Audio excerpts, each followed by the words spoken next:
I sit and think, what if he pulled the trigger because he had the gun pointed at him? What we just learned about the Sudanese immigrant accused in the attack.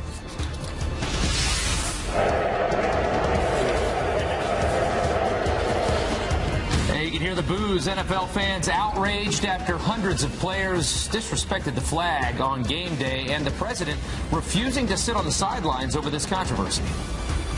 This has nothing to do with race. This has to do with respect for our country and respect for our flag. Well, the anthem protests and the outrage now spreading across professional sports. We have team coverage and analysis on that.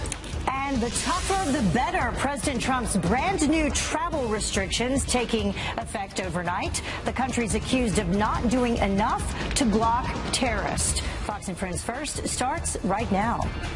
And so we want to talk a little bit about what's happening here with these protests and everything like that, and kind of the interesting thing, which I actually didn't even remember that had happened, but it was actually very interesting to see this, that the NFL in the past, President Obama actually implemented a policy where they started paying the NFL to require the players to be on the field for the national anthem, to stand for the national anthem, and they paid the NFL owners to get them to do that, to try and bring more patriotism to the games, and I think try to increase recruitment for our military. Part of recruitment, and when we talk about money that was paid, you can take a look at this. The NFL actually paid, they were paid to the NFL $5.4 million. That was from 2011 to 2014, 6.1, I should say, and then the NFL agreed to pay back $723,000 of that in 2016. So a lot of money exchanged hands, paying to show patriotism. So now, of course, the double standard being now that they are actually encouraging them, some people encouraging them not to do that.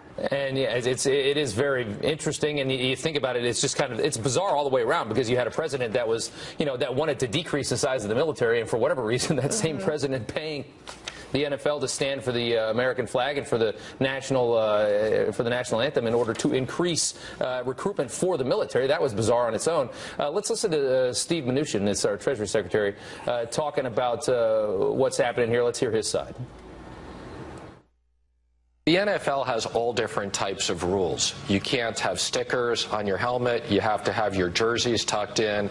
I think what the president is saying is that the owner should have a rule that players should have to stand in respect for the national anthem. They have the right to have their First Amendment off the field. This is a job, and the employers have the right, when the players are working, to have rules. Why didn't the Dallas Cowboys, why were they not allowed to wear stickers in response to people they wanted to pay respect to? So the NFL is picking and choosing what they want to enforce. And the president says, for a long time, the national anthem, this isn't about politics. This is about respect for the country and the people who have made great, great sacrifices for this country. It is true what he said. I mean, they weren't allowed in Dallas to put stickers on their helmets or in any way say that they were standing up for the police officers there. Okay, yeah, absolutely. We do want to discuss more of this and actually get some former NFL players in to talk about this, and we're going to try and get both of them. Right now we're going to go to former NFL safety Burgess Owens, who is live for us here. We're still waiting on Randall Hill to kind of discuss this as well. But if we can go to you, Mr. Owens, just for a second and just kind of get your take on this. What did you make of what happened yesterday? This really blew up from just a few players to a good chunk, I think, about 1 in 8 players kneeling for the national anthem yesterday. Mr. Owens, can you hear us? Yes, I can. And I guess let me just start off real quickly what the flag stands for. And the reason why my dad came back from World War II, he taught us, that generation taught us to respect the flag because it was all about hope. It lets us know that we're in a country, if you work hard, you play the game right, you can do anything you want to, as we've shown with the black president over the last 8 years. Where we are right now is we have an ideology, liberals, socialists, and Marxists, who do not want us helpful. And you look at the black community and you see so little hope because they have controlled that community for so long. The upside is this: 80% of the NBA are black millionaires. 70% of NFL are black millionaires.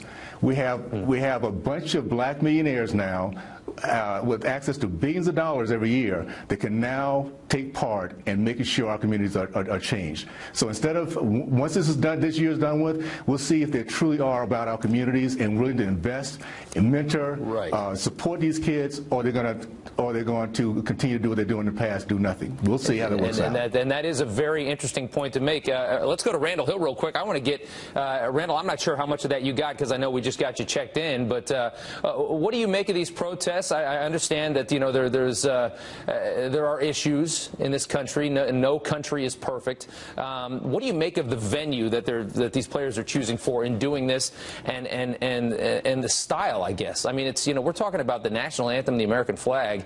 It seems it's an interesting venue to try and make this political point. What's your take? Well, first, let me thank you for having me on so early, and I really appreciate it. You know, it's a peaceful protest, and most of the guys, when they are kneeling and or sitting down, they're actually praying.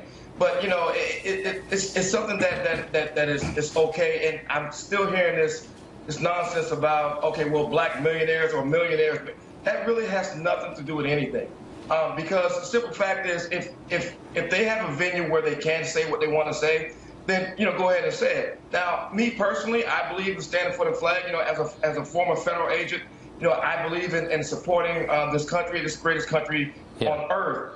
But with that being said, there's nothing wrong with peaceful protests, unlike, you know, other like Charlton areas where they're mobs actually, you know, going after people. And that's fine. And let me ask you though, just real quick, just to put Burgess's point back to you real quick, and let me get a response to that. He's saying that you've got, you know, a number of African American athletes in the NFL making a lot of money, and he contends that they really don't care that much about the rest of the black community and the black community that is being affected by this. Obviously, NFL players drive around in, you know, $200,000 cars. They don't really have a problem with police, you know, using excessive force, stuff like that. This is supposedly a problem with lower income portions of the community that Burgess is saying they really don't care that much about that community, and that this is more of a political statement, more of an attention-grabbing statement that started with Colin Kaepernick. What do you say to that? Well, what I say is I'm a fact finder. So how many of these people has he actually interviewed? How many of these NFL players has he actually interviewed and or talked to? And furthermore, when you talk about the national anthem, when you hear the national anthem, you're supposed to stand up and or show respect. How many people actually listen to it on TV but still sit on their sofas and don't stand up anyway? If Mr. Burgess does that, then I commend him. But I don't know too many people who actually stand up when they're watching TV when they hear the national anthem, not just because people are watching. Okay. All right. Well, hey, guys, I do appreciate you coming on. I wish we had more time to talk about this because obviously we could talk about this for a half hour, but we got to move on. A lot of the stuff going on this morning.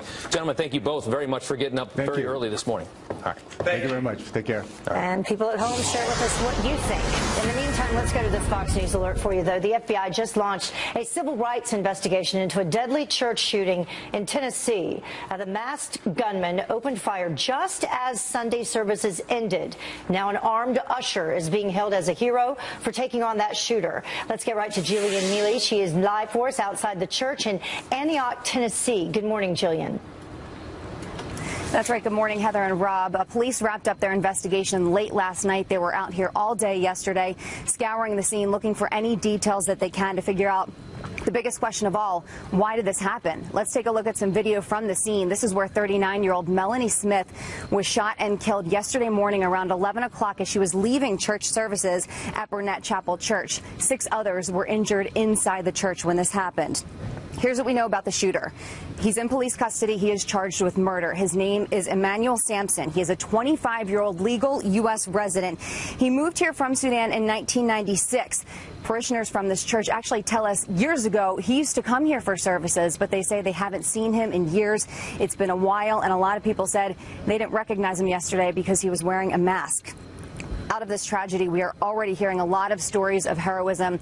We were actually here on the scene as police were still wrapping up their investigation last night around 9 p.m. local time.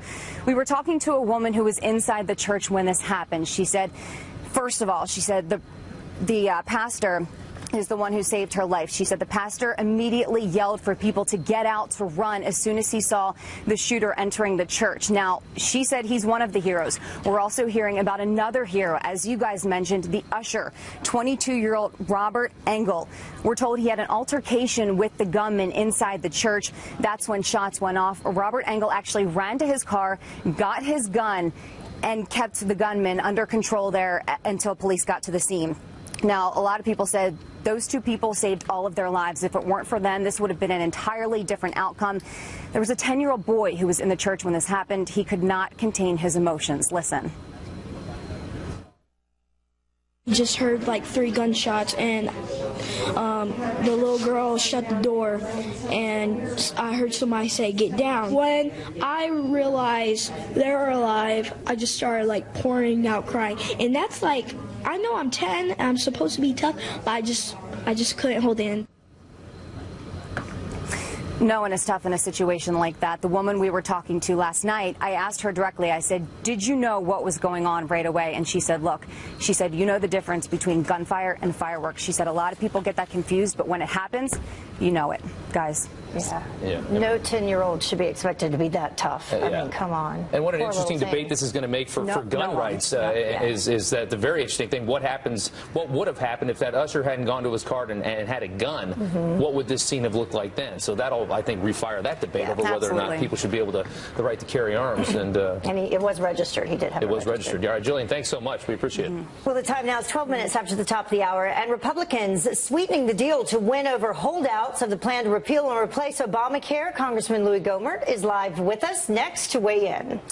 And while NFL players kneel for the national anthem, NASCAR is taking its stand. The warning that owners are sending to any driver who may want to protest the national anthem.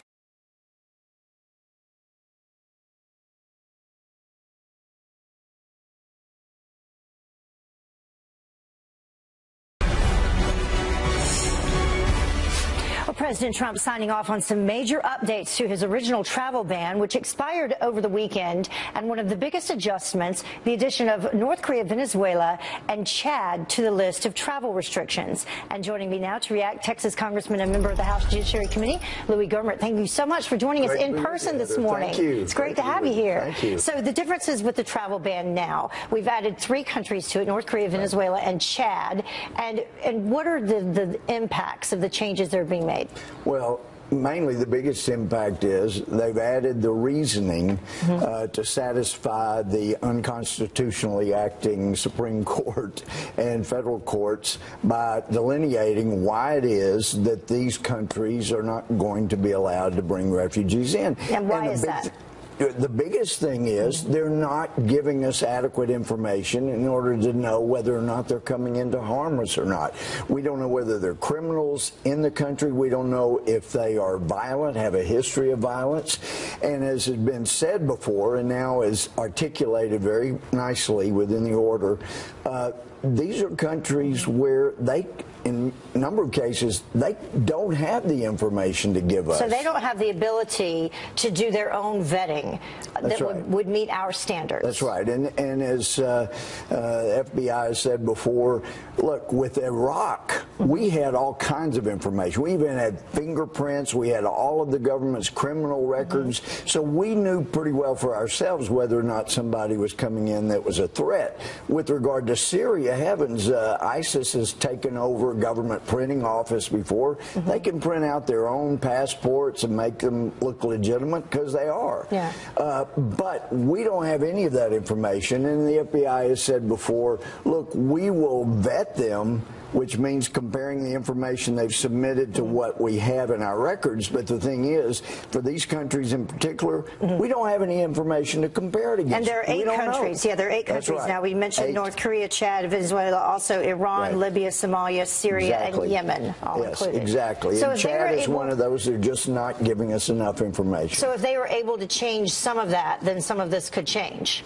That's right. Okay. But they would have to give us much more information. And with regard to with some of these countries, I'm not sure Venezuela is going to be able to give us that kind of information. Right. In Venezuela, for example, and in Chad, it's hard to know who the good guys are. You know, it's just not a matter of who's wearing the white hats. Yeah. These are people that have made a living out of being dangerous but being secretive about it. So they have a lot to deal with in That's those right. countries on their own. So healthcare, we have to talk about that and the possibility of that happening again this week. What do you think the chances are first? Give us that. Well, I think it's better than half because it has to be.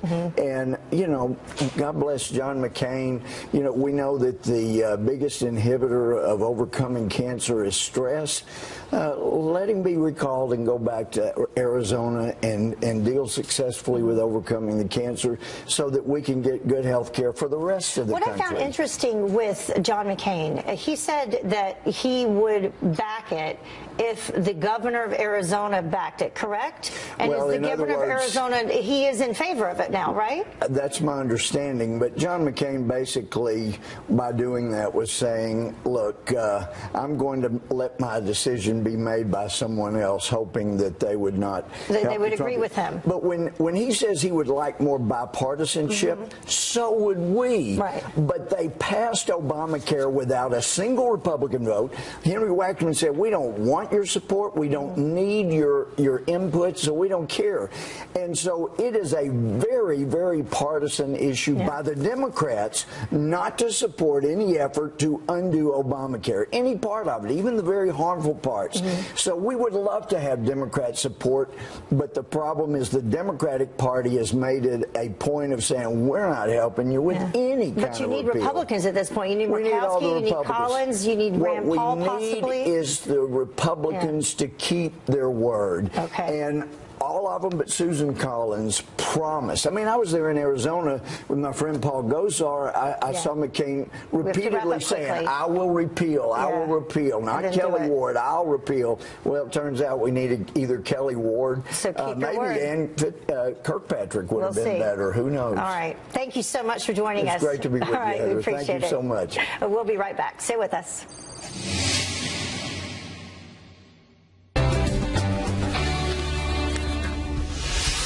Welcome back. London's Mayor Sadiq Khan comparing President Trump to ISIS over the president's brand new expanded travel ban of Muslim-majority countries. Think about what you're saying, because what you're saying is not dissimilar to what Daesh or so-called ISIS is saying. What do they say? They say there's a clash of civilizations. It's not possible to be a Muslim and a Westerner, and you're inadvertently playing their game. Well, that's his take. Also, not just Muslim-majority countries, but Venezuela and North Korea added to the list as well. Now, the London mayor's comments come as the president extends that travel ban, including now Chad, Venezuela, and North Korea. Heather. Well, Milo Yiannopoulos defies UC Berkeley officials by holding an unofficial free speech rally on campus. No fascist USA! No Trump! No KKK! No fascist USA! The conservative speaker facing angry protesters after the school canceled his free speech week that was set to start this past weekend. Well, this comes after violent riots broke out at the university back in February, blocking the former Breitbart editor from speaking with students.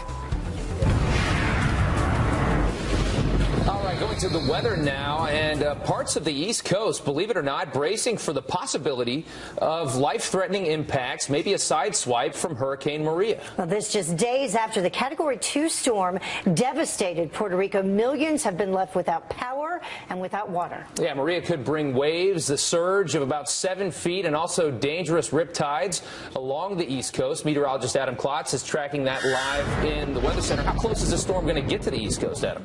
Hey there, guys. Well, the good news is it will not make landfall, and that's really the big story here. It's going to get close enough. Some few folks are going to see impact. You're already beginning to see some rain running up along portions of South Carolina and running you up into North Carolina. Winds are really beginning to weaken at this point. The storm's going to continue to weaken, but here's your track. Lifting to the north, then a sharp turn out to sea. So what are we talking about as far as impacts go? The Carolinas is really it, and just North Carolina. That is a tropical storm watch and warning in place. Impacts are going to start to be felt on Tuesday, lingering into Wednesday, guys. All right, the Outer Banks hunkering down. Thank you. Well, the time now is about 26 minutes after the top of the hour, and professional football players sending a message to the Trump administration by protesting the national anthem. So how do fans feel about it? I'm a veteran, served the Marine Corps 8 years, and yeah, I'm dead against that. I'll still root for the Jets. I won't agree with what they do, but I'm still going to root for the Jets. All right, Army veteran Pete Hegseth here live with that and his thoughts on the protest. Stay tuned.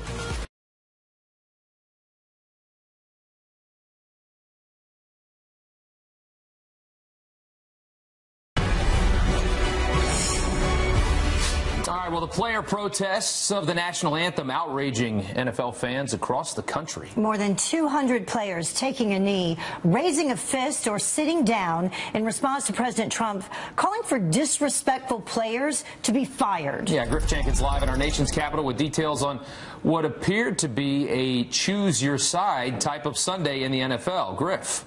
Hey, Rob and Heather, you know, most people tune in late to games to see who wins, but all day yesterday they tuned in before the game started as these anthem protests broke out across the country in the NFL. More than 200 players taking a knee during the national anthem.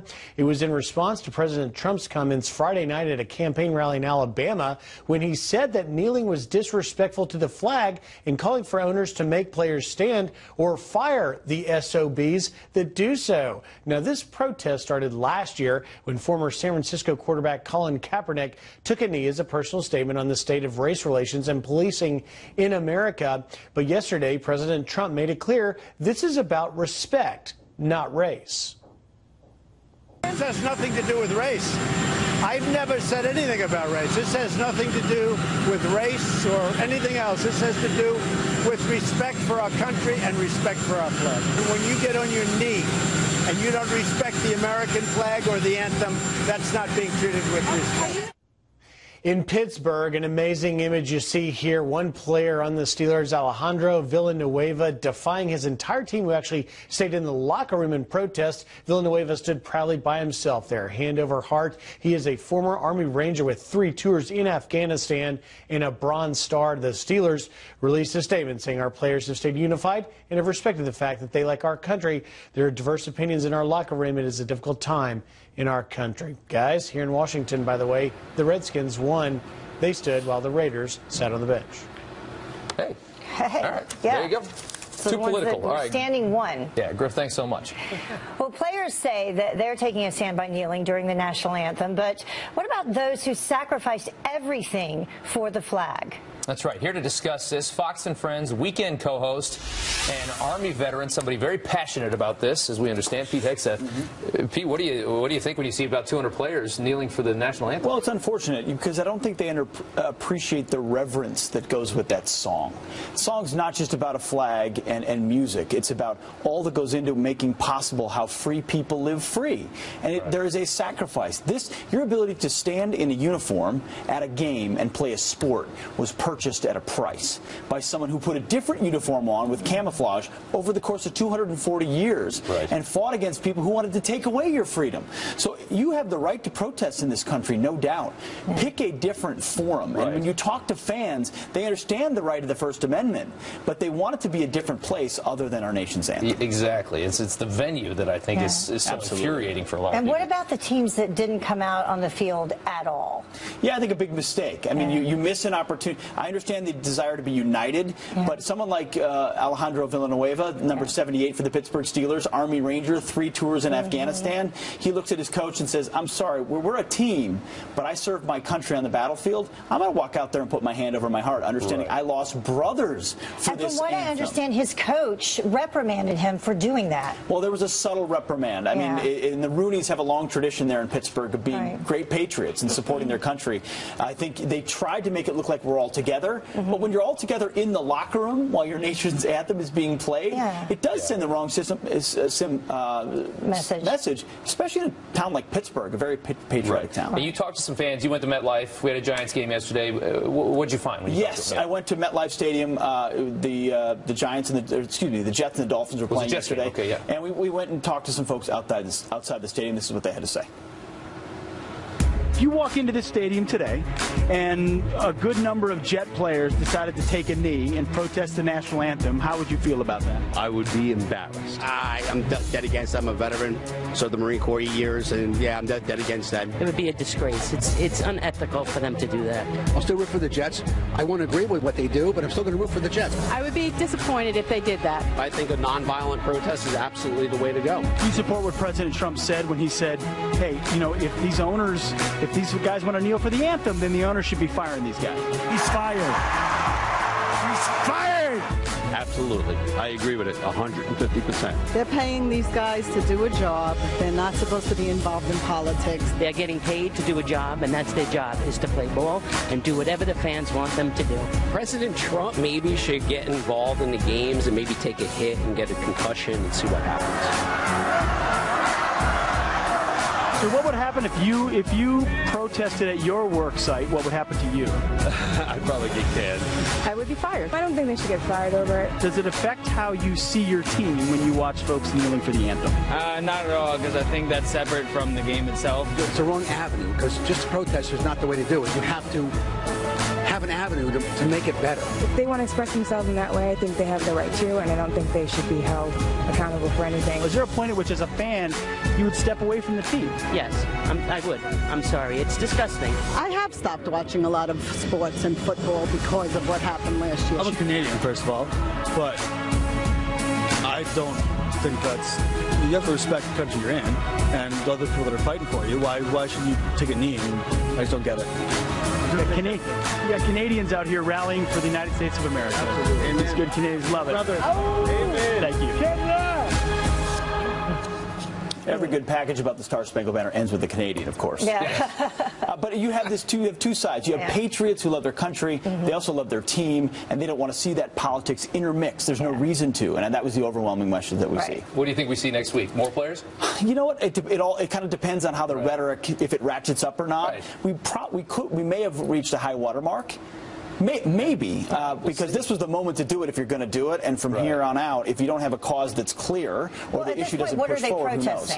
Well, that's the question. What is your protest? Are you protesting the president? Yes, that's what they're doing. Our country? Yeah. We'll see. If you have a right to take a knee, which they do, I think that's the reason they should be standing, because they have that right. Great point. You know? I like it. Pete, thanks so much for coming on. Thank you both. Appreciate it. All right, 36 minutes after the hour. It's being called the first political litmus test of the Trump administration. So why is the Alabama Senate race so critical, and what does it mean for 2018 and all the midterms? We debate. You decide. Stay tuned.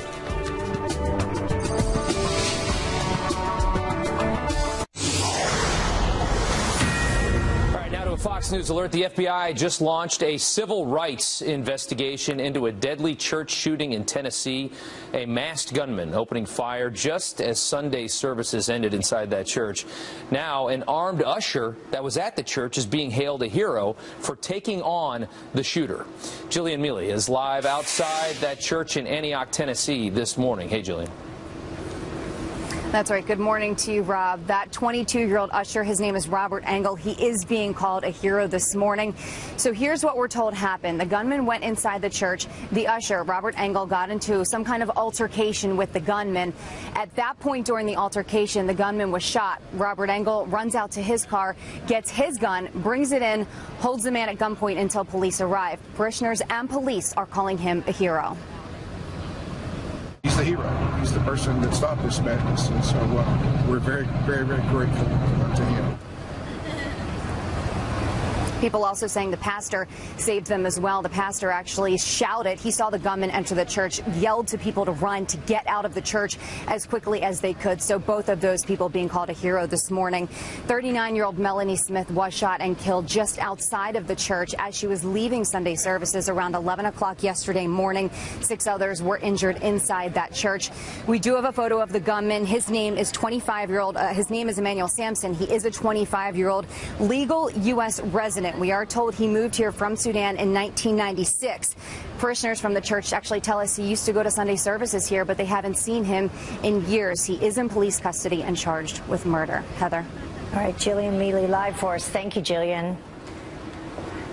Well, switching gears now, Vice President Pence is heading to Alabama today to campaign for Luther Strange as the Senate special election heats up there. So how will this outcome impact the 2018 midterms? Here to debate it is Democratic strategist Marcy Stech and CEO of Go Big Media and Republican strategist Philip Stutz. Thank you both for joining us this morning. Good morning. So, Philip, I'll start with you. Big race in Alabama. Yeah. Roy Moore at this point leading Strange by 10 points, 50 to 40%.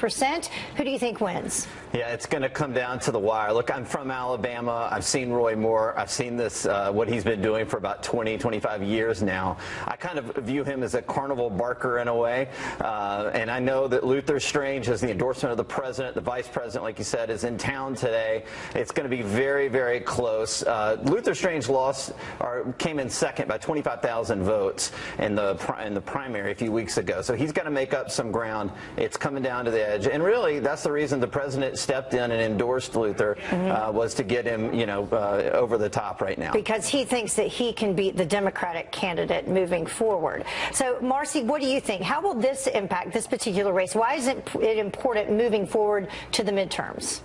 Sure. Well, I think it's a big test for the President of the United States. The fact that he's having to deploy resources, head down to the state, at a state that should be a slam dunk for Republicans, it really does say a lot about the fact that he's divided his own party rather than united them. And I think that it's significant for Tuesday's race, but it's also significant for the 28 midterms. We've got other potential Republican primaries in Arizona, in Nevada. It's going to show that Donald Trump has divided the party and not united it. I think Tuesday is going to be a big test for that. Philip, what do you think? I don't know what you're talking about. I mean, look, we've had 5 special elections since Election Day in November, and Trump's won every one he's endorsed. Look, he's not going to have a perfect record, but I think he's going to get Luther over the top here. And remember, this is a Republican primary. This isn't dividing the country. This is 2 Republicans running in the state of Alabama. Well, it's dividing his own party, and I think that's significant. Yeah, well, that's what's called a primary.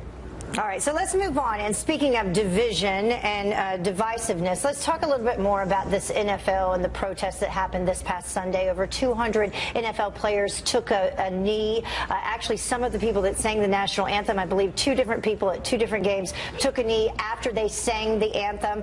Marcy, what do you think about this in terms of dividing the country and the president, what he had to say about it and everything that's followed? Sure. Well, I think the president wants you to think that this is about the flag, but it's really about the right to peaceful protests in this country. And I think that we've seen over the weekend solidarity among players, among coaches, owners of the NFL. They all believe, as I do, that people should be allowed to express their views in the way this country allows us to. But he didn't say that they didn't have a right to do it. He said they had a right to do it, but he also said that the owners of the teams had a right to fire them, and it was his opinion that he thought they should. The president attacked these players. He attacked Steph Curry. He attacked the franchise for people speaking out and expressing their views on our country. That's what makes our country great, is that we have the ability to do this peacefully.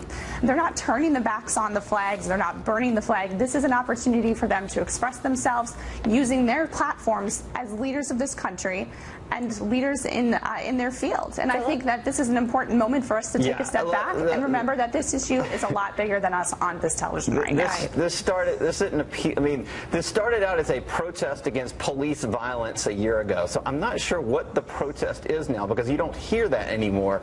The one thing Marcy left out is that there is no solidarity with the fans, and that's where Donald Trump taps into his strength, which is saying what he has said, especially at the rally the other night.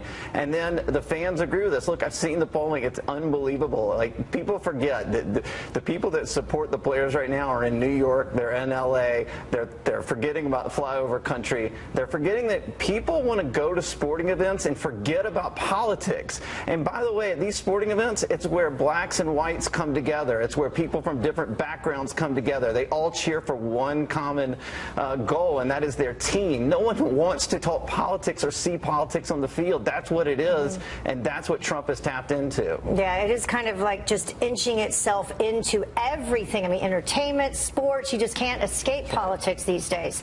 Thank you both for joining us. We appreciate the conversation. Will, of course, continue. Marcy, Philip, thanks. Thank you. Thank you. But now let's check in with Brian Kilmeade to see what's coming up on Fox and Friends. I have a feeling we're going to talk a little bit more about this as well. Yes, we are. We're going to be talking about what's happening, and great to see you, Heather. We talked about complete coverage on the national anthem protests which took place. Maybe over 150 players doing it in 13 different games. We'll discuss that with two former NFLers, Randall Hill and Burgess Owens, on both opposite sides of this issue. Amongst our other guests, David Webb will be with us, and Sean